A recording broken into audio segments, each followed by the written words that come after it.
ಹಾಗಿದ್ರೆ ಬಿಜೆಪಿಯಲ್ಲಿ ಬೇರೆ ಎಲ್ಲೂ ಈ ತರದ ಧರ್ಮದ ಸಂಬಂಧಪಟ್ಟ ಹಾಗೆ ಗಲಾಟೆಗಳಾಗೋದಿಲ್ವಾ? ಬಿಜೆಪಿ ಬೇರೆ ನಾಯಕರು ಯಾರು ಈ ರೀತಿ ಧ್ವನಿ ಎತ್ತೋದಿಲ್ವಾ? ಯಾಕೆ ಭರತ್ ಶೆಟ್ಟಿ ಅವರೇ?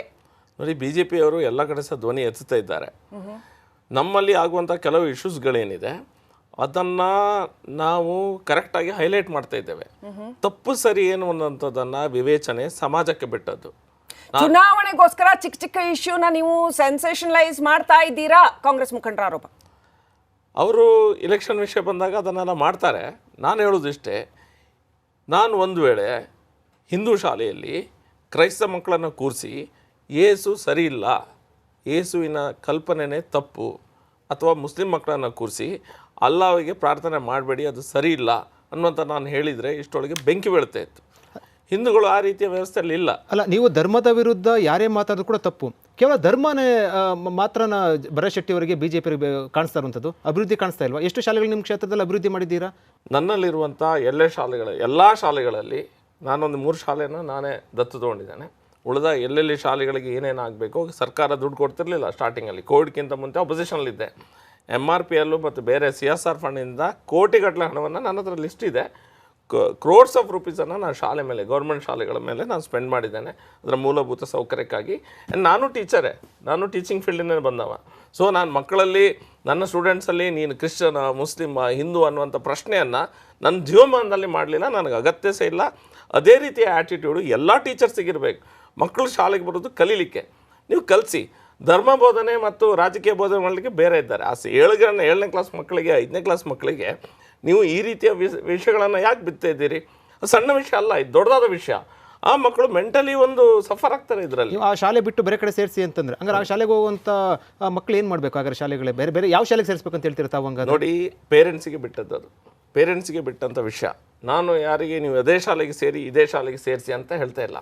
ನಾನು ಹೇಳೋದು, ಹಿಂದೂ ವಿರೋಧಿ ನೀತಿ ಎಲ್ಲಿದೆ, ಹಿಂದೂಗಳ ವಿರುದ್ಧ ಎಲ್ಲ ಮಾತಾಡ್ತಾರೆ, ಆ ಶಾಲೆಗೆ ಮಕ್ಕಳನ್ನು ಕಳಿಸ್ಲಿಕ್ಕಿಂತ ಮುಂಚೆ ಆಲೋಚನೆ ಮಾಡಿ ಅನ್ನುವಂಥ ಮಾತು ಹೇಳಿದ್ದೇನೆ. ಕಳಿಸ್ಬೇಡಿ ಅಂತ. ಭರತ್ ಶೆಟ್ಟಿ ಅವರು ಹಿಂದೂ ಧರ್ಮದ ವಕ್ತಾರರ, ಬಿಜೆಪಿಯ ವಕ್ತಾರ?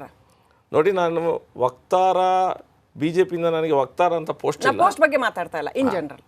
ನೋಡಿ, ನಾನು ಎರಡರದ್ದು ವಕ್ತಾರ, ನಮ್ದು ಎರಡರದ್ದು ವಕ್ತಾರ. ಹಿಂದೂ ಧರ್ಮದ ಬಗ್ಗೆ ವಕ್ತಾರನಾಗಲಿಕ್ಕೆ ಒಬ್ಬ ಹಿಂದೂ ಮತ್ತೊಬ್ಬರಿಗೆ ನಮ್ಗೆ ಯಾರಿಗೂ ಕಾಂಟ್ರಾಕ್ಟ್ ಕೊಡಲಿಲ್ಲ. ನಾನು ಒಬ್ಬನೇ ಹೋಗಿ ಹಿಂದೂ ಧರ್ಮದ ಮಾತಾಡಬೇಕನ್ನುವಂಥ ವಿಷಯ ಬಗ್ಗೆ. ಯಾವ ಧರ್ಮ ಯಾವ ಮತಗಳಿಗೆ ಸಹ ನೀವು ಒಂದು ಕಣ್ಣಿಗೆ ಸುಣ್ಣ ಮತ್ತೊಂದು ಕಣ್ಣಿಗೆ ಬೆಣ್ಣೆ ಅನ್ನುವಂಥ ಮನಸ್ಥಿತಿಯನ್ನು ನಾನು ವಿರೋಧಿಸ್ತೇನೆ. ಹಿಂದೂಗಳಿಗೆ ಅನ್ಯಾಯ ಆದರೆ ನಾನು ಧ್ವನಿ ಎತ್ತೇನೆ, ಅದೇ ರೀತಿಯಲ್ಲಿ ಮತ್ತೊಬ್ಬರಿಗೆ ಧ್ವನಿ ಎತ್ತೇನೆ. ಹಿಂದೂ ಶಾಲೆಗಳಿಗೆ ಹೋಗಿ, ಹಿಂದೂ ಶಾಲೆಗಳು ಅಂತ ಎಲ್ಲಿದ್ದಾವೆ? ಎಷ್ಟು ಶಾಲೆಗಳನ್ನ ಉಳಿಸ್ಕೊಂಡಿದ್ದೀವಿ ನಾವು? ಶಾಲೆಗಳಲ್ಲಿ ಉಳಿಸ್ಕೊಂಡಿರೋ ಶಾಲೆಗಳಲ್ಲಿ ಹಿಂದೂ ಅನ್ನುವ ಗುಣದ ಕಲಿಕೆ ಏನಿದೆ? again I like to correct you. Hindu ಶಾಲೆಗಳಿಗೆ ಹೋಗಿ ಅಂತ ಹೇಳಲಿಲ್ಲ, ಹಿಂದೂ ವಿರೋಧಿ ಮನಸ್ಥಿತಿ ಇರುವಂಥ ಶಾಲೆಗಳಿಗೆ ಹೋಗಬೇಡಿ ಅಂತ ಹೇಳಿದ್ದೇನೆ. ಉಳಿದ ಯಾವ ಶಾಲೆಗೆ ಹೋಗಬೇಡಿ ಅಂತ ಹೇಳಲಿಲ್ಲ ನಾನು. ನೀವು ಯಾವ ಶಾಲೆಗೆ ಬೇಕಾದ್ರೂ ಹೋಗಿ. ನನ್ನ ಪ್ರಶ್ನೆ ನಿಮ್ಮ ಪರವಾದ್ದೇನೆ ಭರತ್ ಶೆಟ್ಟಿ ಅವರೇ. ನಾನೇನು ಇದನ್ನ ವಿರೋಧಾತ್ಮಕವಾದ ಮನಸ್ಥಿತಿನಲ್ಲಿ ಕೇಳ್ತಾ ಇಲ್ಲ. ನನ್ನ ಪ್ರಶ್ನೆ ಏನು ಅಂತಂದ್ರೆ, ಯಾವ ರೀತಿನಲ್ಲಿ ಭಾರತದಲ್ಲಿ ಅಥವಾ ಕರ್ನಾಟಕದಲ್ಲಿ ಅಥವಾ ನಿಮ್ಮದೇ ಮಂಗಳೂರಿನಲ್ಲಿ ಕ್ರಿಶ್ಚಿಯನ್ ಮಿಷನರಿಗಳು ಒಂದು ಎಜುಕೇಶನ್ ಸಿಸ್ಟಮ್ ಅನ್ನ ಸಬಲವಾಗಿ ಹುಟ್ಟು ಹಾಕಿ ನಿರಂತರವಾಗಿ ನಡೆಸ್ಕೊಂಡು ಬಂದ್ವಲ್ಲ, ಅಂಥದ್ದೊಂದು ಕಾರ್ಯವನ್ನು ಮಾಡೋದಕ್ಕೆ ನಿಮ್ಮಂಥವರಿಗೆ, ಆಸಕ್ತಿ ಉಳ್ಳವರಿಗೆ ಯಾಕೆ ಸಾಧ್ಯ ಆಗಲಿಲ್ಲ ಇದುವರೆಗೆ? ಯಾಕೆ ಸಾಧ್ಯ ಆಗಲಿಲ್ಲ ಅಲ್ಲ, ಸಾಧ್ಯ ಆಗಿದೆ. ಎಷ್ಟೋ ಶಾಲೆಗಳು ಈ ರೀತಿಯ ಶಾಲೆಗಳನ್ನು ಕಟ್ತಾ ಇದ್ದಾರೆ, ಎಷ್ಟೋ ಶಾಲೆಗಳನ್ನು. ಮಾತ್ರ ನಮ್ಮಲ್ಲಿ ನೆಗೆಟಿವಿಟಿ ಏನಂತ ಹೇಳಿದ್ರೆ, ಅಂದರೆ ನಮ್ಮ ಕೈಕೊಟ್ಟುವ ವಿಷಯ ಏನಂತ ಹೇಳಿದ್ರೆ, ಅವೈಲಬಿಲಿಟಿ ಆಫ್ ಲ್ಯಾಂಡು ಅದು ಇದೆಲ್ಲ ನಮಗೆ ಸ್ವಲ್ಪ ಸಮಸ್ಯೆ ಇದೆ.